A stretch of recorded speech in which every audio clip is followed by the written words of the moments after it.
L'hiver, les promenades de nos animaux de compagnie sont souvent écourtées. Pourtant, le maintien d'une activité physique reste essentiel.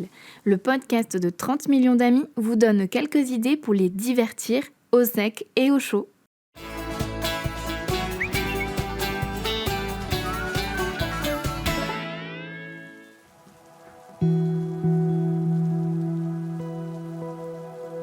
Premier jeu, un parcours d'agilité intérieure.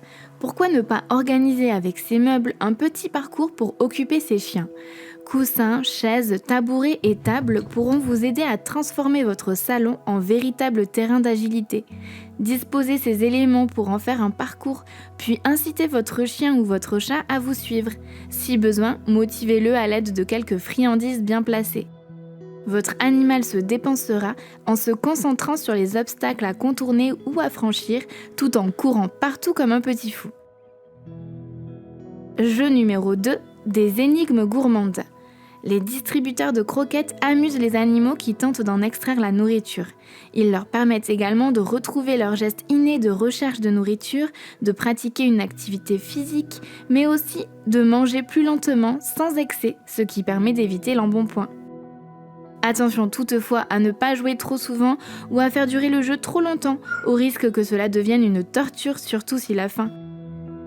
Le docteur vétérinaire Brigitte Leblanc nous donne même quelques astuces pour fabriquer des distributeurs maison. Utilisez pour cela des bouteilles en plastique percées de quelques trous et remplies de croquettes.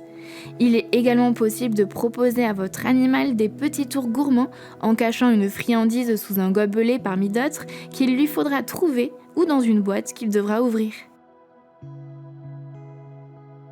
Jeu numéro 3, un peu de vocabulaire. Pour le docteur Philippe Dauty, il est possible d'enrichir de façon ludique sa connaissance du langage humain. Il est possible de nommer des objets différents qu'il pourra aller chercher ensuite. On appelle d'abord l'objet connu qu'il rapporte, puis de nouveaux objets.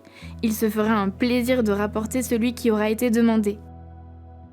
Vous pouvez aussi réviser les petits tours que votre animal connaît. L'exercice doit être court, quelques minutes, pour travailler sur sa concentration. Assis, debout, couché, donne la patte peuvent être des postures ludiques, sous réserve que leur accomplissement soit récompensé. Jeu numéro 4, des pistes à flairer.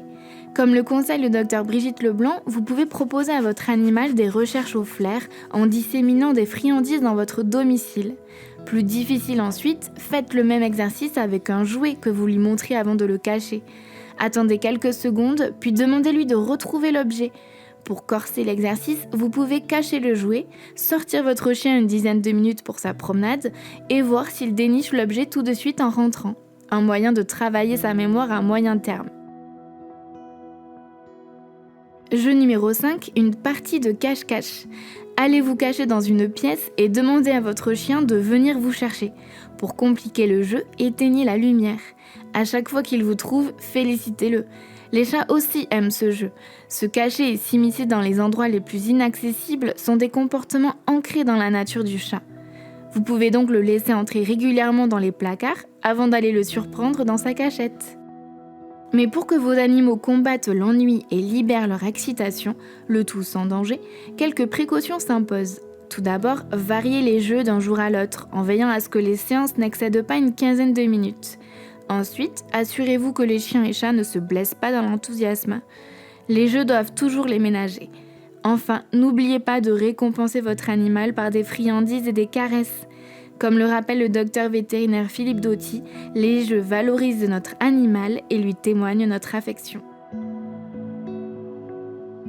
Vous savez désormais comment amuser vos animaux tout en contribuant à leur équilibre physique et mental, même par mauvais temps.